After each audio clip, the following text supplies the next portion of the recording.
Thank you, members of the press here present. Just to acknowledge our members of parliament who are here in all your various jurisdictions.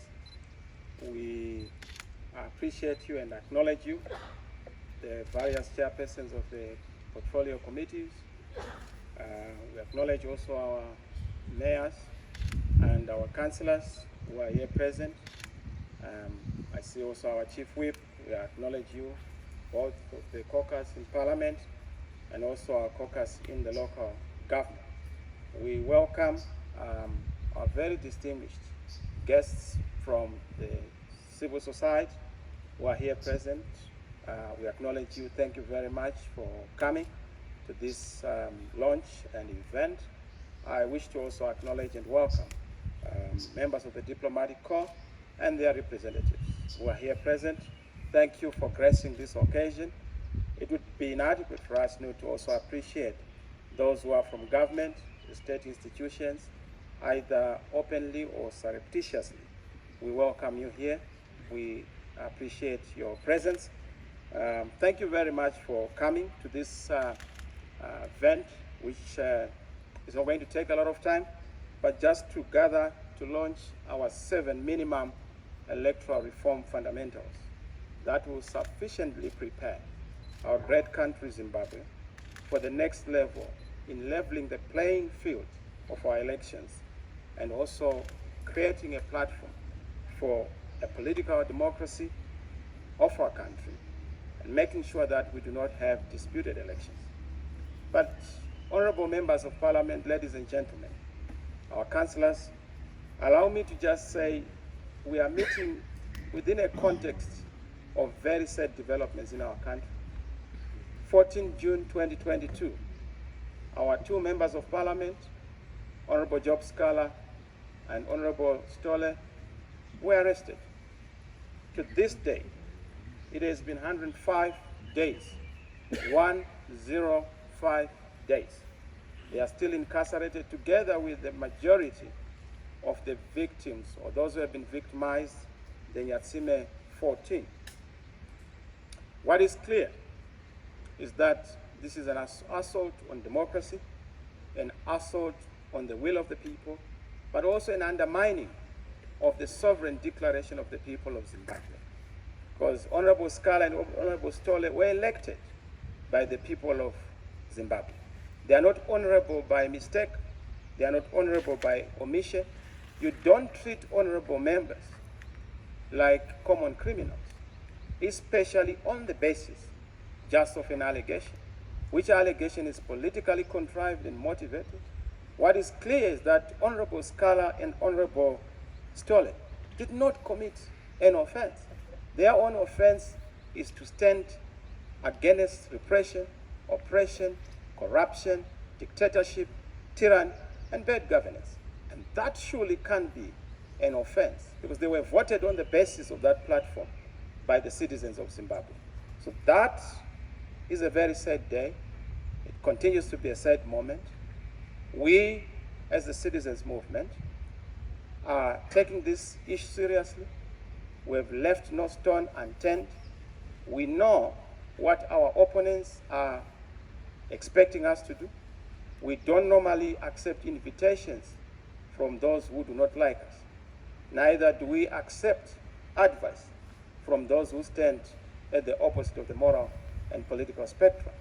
But we've done everything to make sure that within the confines of legality, constitutionality, and also peace, we are able to secure their release. I will not go into details of what we are doing within the country and across within the region, and of course on the continent, to reach out to the highest offices, including the United Nations, to make sure that the issue of this pre-trial incarceration is dealt with. We are very serious. We know as the next government we will face many challenges, trials, and tribulations. Our people are going to be persecuted. Our supporters are going to be subjected to harassment. A lot of traps are going to be set, will be traps in our way. We will resist and overcome all of them. And we remain committed to making sure that we achieve change within our lifetime. And we give our great country better days and better life, happiness for all, and freedom for all. Ladies and gentlemen, with that background, let me emphasize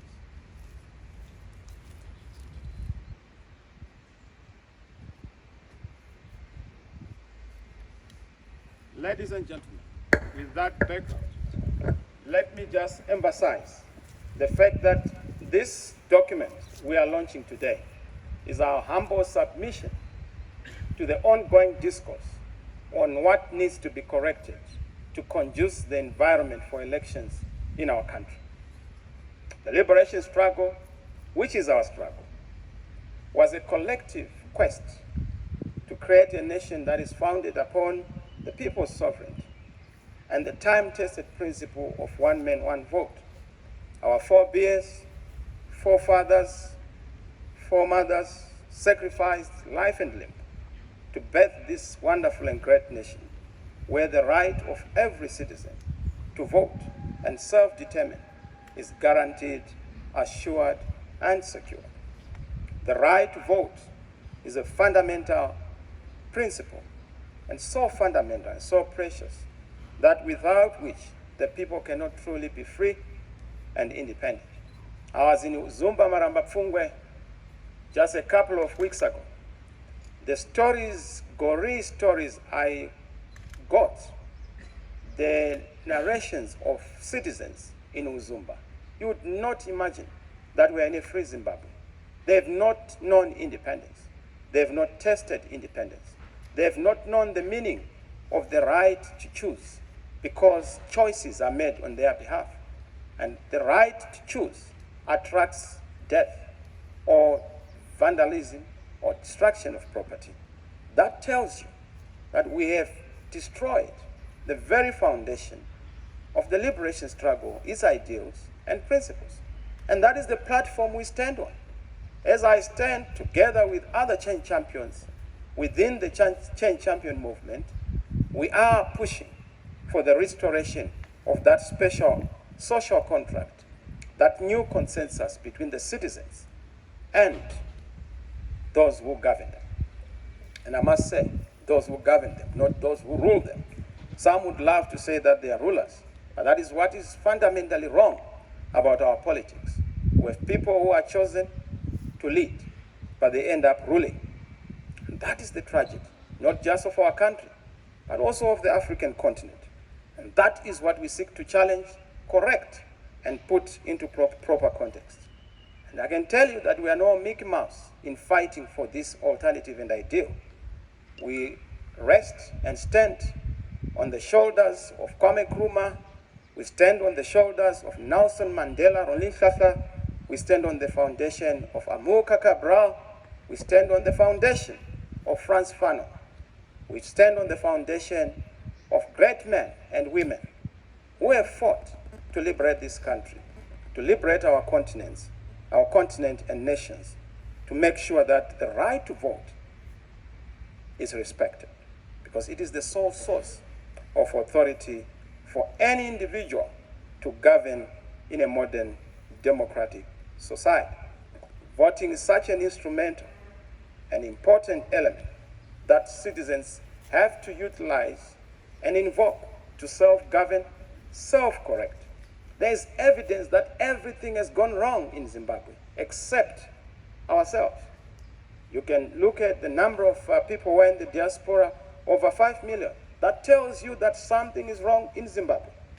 You look at the number of people who die every day on account of diseases that we can actually deal with. That tells you that something is fundamentally wrong. The blackouts, the power blackouts that we are experiencing every day, something that is normal to have a shortage of everything. A shortage of love, a shortage of leadership, a shortage of water, a shortage of power, and more importantly, a shortage of government. That is not normal. We need to correct all those challenges that we are facing. But the fundamental source within which we have to correct that is the right to vote, which is the lifeblood of any democratic progressive, and prosperous nation. And that right is enshrined through a peaceful, free, credible election that is held through a process of simple, accurate, and verifiable, transparent election. But you would realize that since 1980, credible and undisputed elections have been a pipe dream in Zimbabwe. People have not been able to choose their own leaders. There was a fight between President Mugabe and President Joshua Nkomo. Joshua Nkomo left without this fight being resolved. There was a fight between Robert Mugabe and Edgar Tekere. Tekere left without this fight being resolved. There was a fight between Kempton Makamure and Robert Mugabe. Kempton left.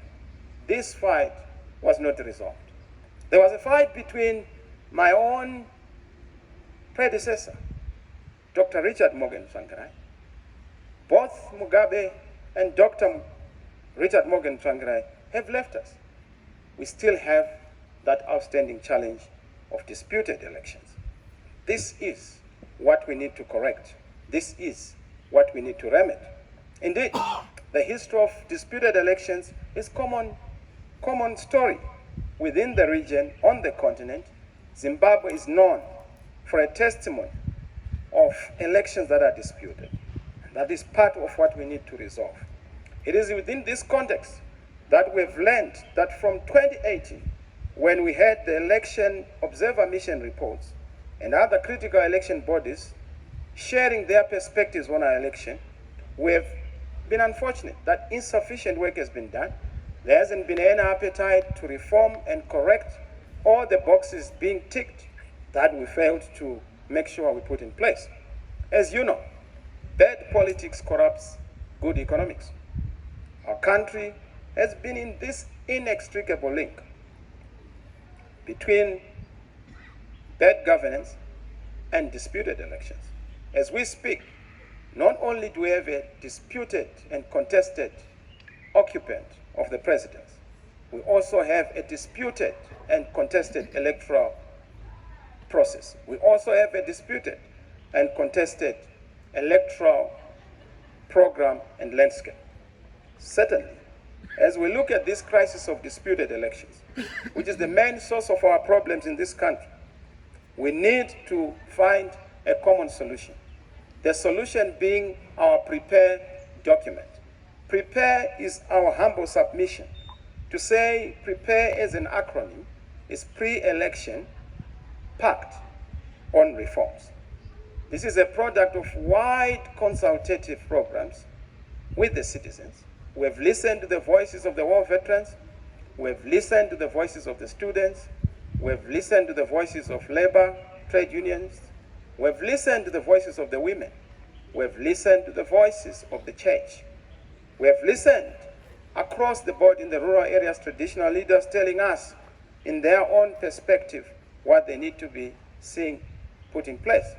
A lot of people complained, particularly those in ZANU-PF, when I mentioned the issue of the United Nations as a multilateral body to oversee and supervise our elections. But I got that from Manicaland, from one of the chiefs who told me, and I will not mention the name, who told me that ZANU-PF must be the last ones to complain about the UN running or supervising the elections in this country. Because in 1980, we asked them to do it on our behalf, and the United Nations did a perfect job. So it's not something new, it's not something bizarre. This is coming from the citizens. And when I articulate the citizen voice, don't shoot the messenger. Please understand the substance of the message. It's not my story, it's the story of the Zimbabwean people, the citizens themselves, who are demanding this. As I indicated also, the International Electoral Observer Mission reports were very clear. NDI, IRI, the European Union, the Commonwealth, the African Union, SADC, they had clear and well-articulated recommendations on what should be done to move our country forward. But if you look at it, not a single thing has been done to move the process forward. This is why we contextualize by coming here with our document, PREPARE. PREPARE is our humble submission to prepare for credible elections, to prepare for peaceful elections, but to prepare for undisputed, free and fair elections, to prepare even ZEC to respect what God says through his people, to prepare ZEC to be ready for the diaspora vote. We are waiting to see ZEC Canada, ZEC Australia, ZEC US, ZEC South Africa, ZEC Botswana, like we saw in Angola for the first time, like we saw in Kenya, like we are seeing in the rest of the region. All of the regional countries, they respect the diaspora vote.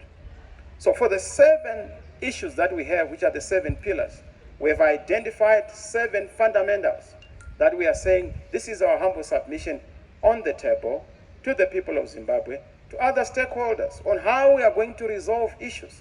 This is our plan to rescue Zimbabwe. This is our plan to exit our country from this vortex of a political crisis. And we've identified 7 of them. Number 1, the right to vote. Number 2, the credibility of the electoral body and its processes. Number 3, timeous, real-time announcement of the result. We saw it in Kenya, it works. Of course, there are the issues here and there, but we must have people knowing the full result. We have the issue of the credibility of the voters' roll. We have the issue of the security of the voter. We have the issue of the security of the vote. We also have the issue of political freedoms, in particular access to the media. We have issues that we have articulated and raised that we would want to go into without exhausting all of them. We also have the very important issue of the role of our institutions of the state, in particular our security services and the traditional leaders, because they are ours. They need to be respected, and we need to be very clear in terms of what we stand for. Ladies and gentlemen, honorable members of parliament, without wasting too much of your time, members of the diplomatic corps, let me and allow me to just go into the issues without going into the detail, because the document is going to be launched and you have your copy. We are also going to make sure that this document is publicly published and widely circulated. We'll get this copy also to our parliament. We'll get this copy to ZEC. We'll get this copy to SADC, the AU. But more interestingly, we'll also make sure that all the other political players, I now understand that we have over 100 political parties, in Zimbabwe, and we'll just reach out to those whom we understand to be political parties, and I'm saying those whom we understand.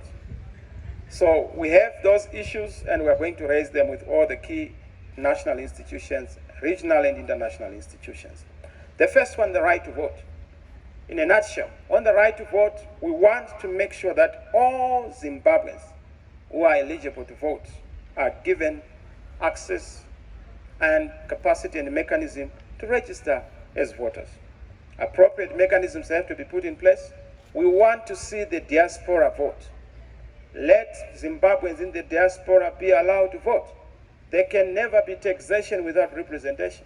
If you believe that we're getting remittances from the diaspora, we can't receive without giving.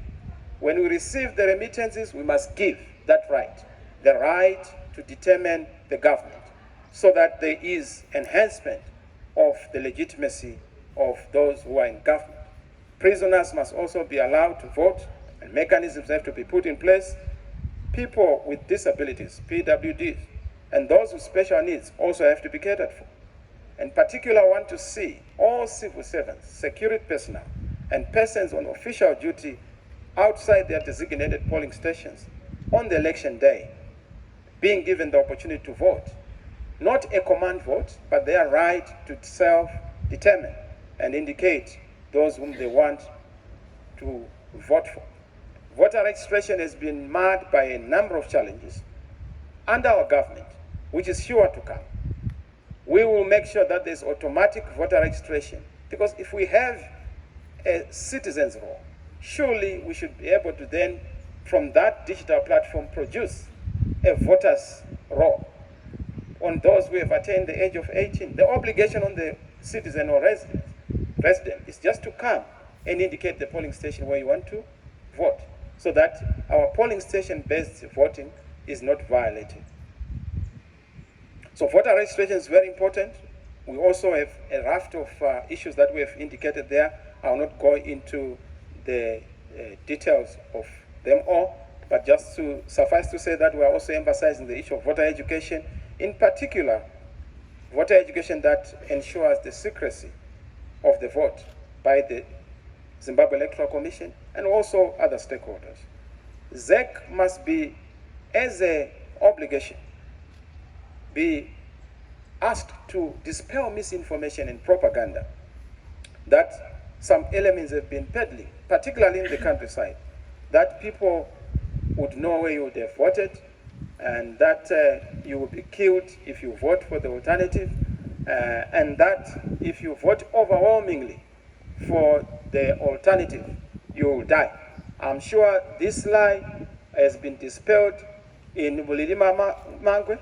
In Bulilima, we managed to win of the 3 seats that were being contested. ZANU-PF had all of them. In 2018, we won 2 of them. And after winning 2 of them, I haven't heard that there's one person who has died on account of having voted for us. That is sufficient evidence that the citizen movement is on the move. And of course, you know, the by-elections that we have had, we have won over 65% so far. Out of the MPs, 28, we won 19. Out of the 126 ward council elections, we have managed to win about 84. That tells you that we are a serious force. And that's why you listen to ZANU-PF, they are panicking like a snake. They understand that they are fighting a baobab tree and they want to cut it using a razor blade. They will not succeed. They are panicking. We are on the move. We are unstoppable. And they will not be able to stop us, I can assure you. They will try all sorts of tactics. We are on the move, and we are in the driving seat. That's why they are backing, because they know that we are the dog with the bone. And we are not moving. We are not moving sideways. We are not moving backward. We are very clear about what we're doing. So the right to vote, thank you. The right to vote is fundamental, especially the issue of what is in the Constitution, Section 67, that entails the right of all the citizens to have, franchise in voting and in joining a political party of their choice. Number 2 is the credibility of the voters' roll. On this, I will not go into detail, but 2 things that we are going to emphasize. 1, let all the political parties and their representatives sign off an audited voters' roll before the voters' roll is allowed to be authenticated and validated. Number 2, we want to make sure that when we go to an election, let us agree on an audited voters' roll. That has been the case in the region. The voters' roll must be audited. We don't want an unaudited voters' roll that changes every day. I think our champion, Ellen, mentioned that we asked the ZEC to get a voters' roll.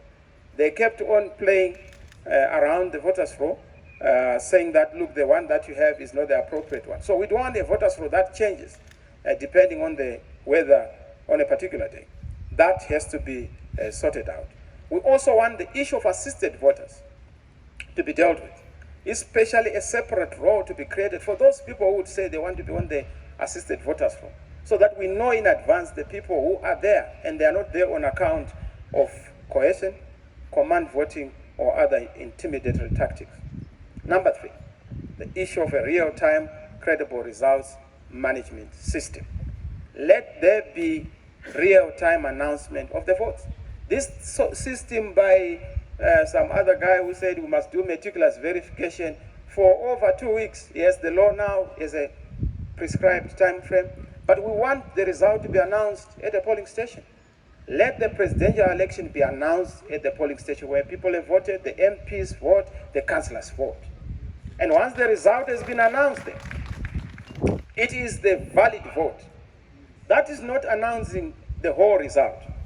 V11 forms must also be collected posted on a public portal, accessible to members of the media and to us as political parties.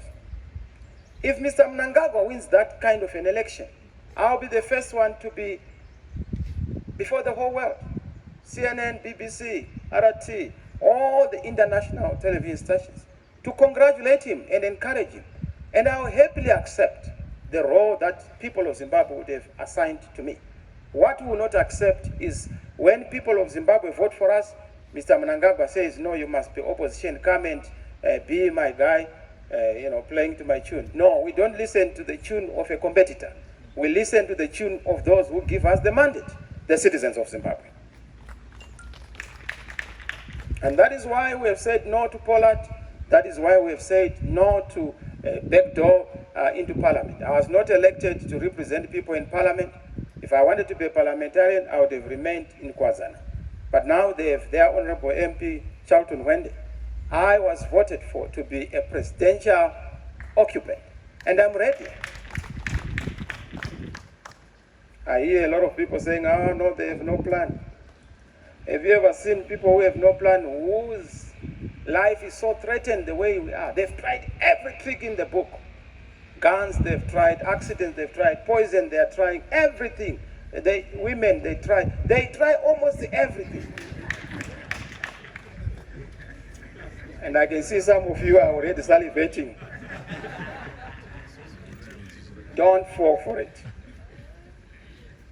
So the issue of a credible result management system is such an important one. And we have a raft of measures that we are putting in place and we're also suggesting as a way forward. Number 4 is the integrity of the election and electoral processes, especially the appointment of ZEC personnel. And I'm about to finish now. The issue of the commissioners, staff, polling officers should be purely on merit, competence, and all the officials must pass the critical test. Number 1, the integrity test. Number 2, the professionalism test. Number 3, the independence test. Number 4, the accountability test. Number 5 is the patriotism test. Now, if you look at some of them, they are clearly and blatantly partisan. They do not know the difference between ZANU-PF and Zimbabwe. There is a difference. You don't serve a political party. You serve the country. Whoever wins, that is the decision of the people of Zimbabwe. So yes, all these objections we have put in place around the issue of ZEC processes is something that we want to be fixed and corrected, especially the issue of election logistics, the polling station distribution, the voters' roll registration, issues of the voters' roll, and delimitation. ZEC must have a periodic and time-bound stakeholder engagement so that they do not do certain things nicodemously and behind closed doors, like just introducing a new fee structure for candidates. Who did you consult? It takes 2 to tango. Don't tango alone. We are the candidates, we are the players. If you are a referee, you don't occupy the pitch and stadium by yourself. Ask us, the players, so that the game is complete. So ZEC is a big issue. We continue to raise these issues, particularly around the issue of the polling material procurement, the design of the ballot paper, the quality of the ballot paper, the ballot papers that are going to be printed. In other countries, they actually agree on the printer of the ballot papers. We want that to be the case here. And a lot of people will be saying, oh no, ZANU-PF will not agree. This is not a ZANU-PF affair, it's a national affair. And ZANU-PF is just a tiny component of the whole complex called Zimbabwe. So yes, they have to be part of the process, but they are not going to be the alpha and omega, the beginning and the end of what's good and correct for Zimbabwe. Zimbabwe belongs to Zimbabweans, and we fought for the liberation of our country, and those ideals have to be defended. And if need be, we need to even lay our lives for this fundamental ideal. The issue of delimitation, we have a raft of reforms. But number 5 is political freedoms and media access. You know, the state media is supposed to be a public broadcaster, ZTV, radio, but they are being treated like a private station for ZANU-PF. Every day you see ZANU-PF officials, they even convene their meetings via the public media. Abuse of state institutions. We need to correct this. It's important for the media to be available. And I've said, let's have a regulated presidential debate.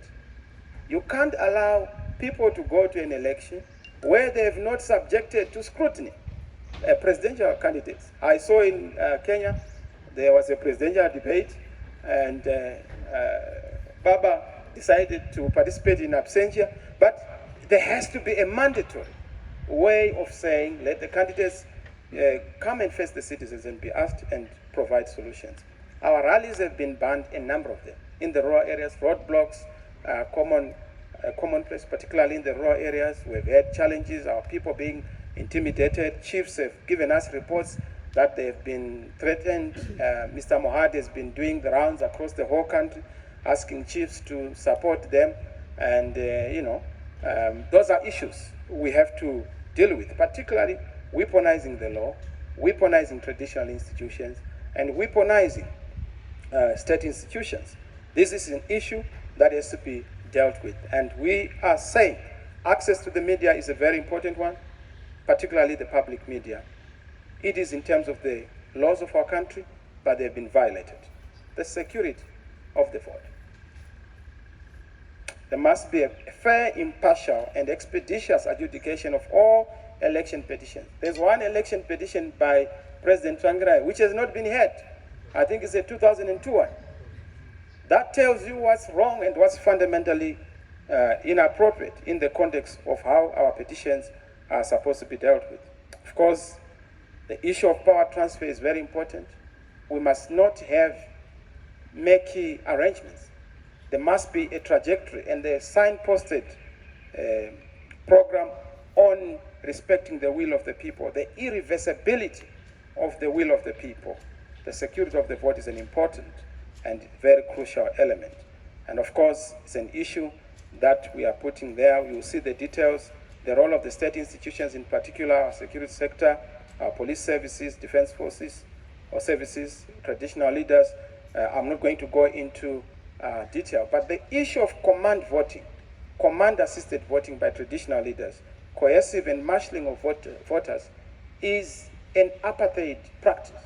It is a Rhodesian tendency that has been adopted lock, stock, and barrel by ZANU-PF and must be dropped, must be stopped. We are already working on mechanisms as a citizen movement of making sure that people are freely able to express themselves and they are able to vote in peace and they are able to express themselves. The judiciary is also important. We do not want our judiciary to be under the manacles and shackles of a particular political party, because they are not an extension of a party, they are an extension of us as citizens, having derived their mandate from us, the citizens. The issue of election supervision and monitoring is also very important. We want the UN to supervise the elections, SADC to play a very important role, and observer accreditation process to be the preserve of ZEC with minimum influence from the state. ZEC must be truly independent. They must not have their fund coming from the Ministry of Finance or a ministry. They must have a separate fund that is guaranteed by Parliament, so that they have accountability to Parliament, auditability to Parliament. As it is, their vote comes under Ministry of Justice. That is problematic, and that undermines the independence. Because he who pays the piper calls the tune. And we want to make sure that we liberate this independent institution from the one who is paying, so that they are paid by the citizens. Last but not least is the security of the voter. Fundamental rights, freedoms, and security after voting must be guaranteed. This whole primitive thing, do you know, in Zimbabwe we are worse off than baboons and monkeys. The way we fight over politics, you would never see that kind of a fight when you go to the bush. Donkeys don't even fight that way. So primitive, using knob carries, spears, stones, that's so primitive. Just over politics. We must change the political culture and say certain things, violence, threats, intimidation on political opponents, roadblocks that are illegal must go. Candidates must not embark on flagrant and open vote buying. We've seen our colleagues in ZANU-PF. They love displaying their loot during elections. And I've advised people in the countryside that, look, when they come to you, take back, it's your money that is now finding its way back into your pockets. But we cannot have vote buying as a practice. We need to make sure that we allow freedom of all people and their security after voting. In conclusion, I must say that this 7-point prepare electoral reform fundamentals is a critical and fundamental building block to the election integrity and credibility. I'll be engaging the various leaders within the region so that they understand where we are coming from. I have already said this whole debate about sanctions in Zimbabwe have to go. Sanctions have to go, and this is our offer. I've already developed a paper together with our colleagues on how to get Zimbabwe out of the sanctions. This is what we are going to put in place to SADC, to the international community, the way out of sanctions. Part of it is this prepare document, because prepare is our banner of peace. Prepare is our banner of legitimacy. Prepare is our banner of credibility. And that is why we must give effect to these requirements, because this is the new consensus post-independence that has to be built around transforming our country. Having done all these extensive consultations with the citizens, I'm sure you know that the issues I'm saying and mentioning are a profound and modest indication of the requirements that Zimbabweans are asking for in order for us to have a free and fair election outcome. A new great Zimbabwe in our lifetime is a possibility. We can make it, one people united, one nation, one vision. God bless you. God bless Zimbabwe. God is in it. I thank you.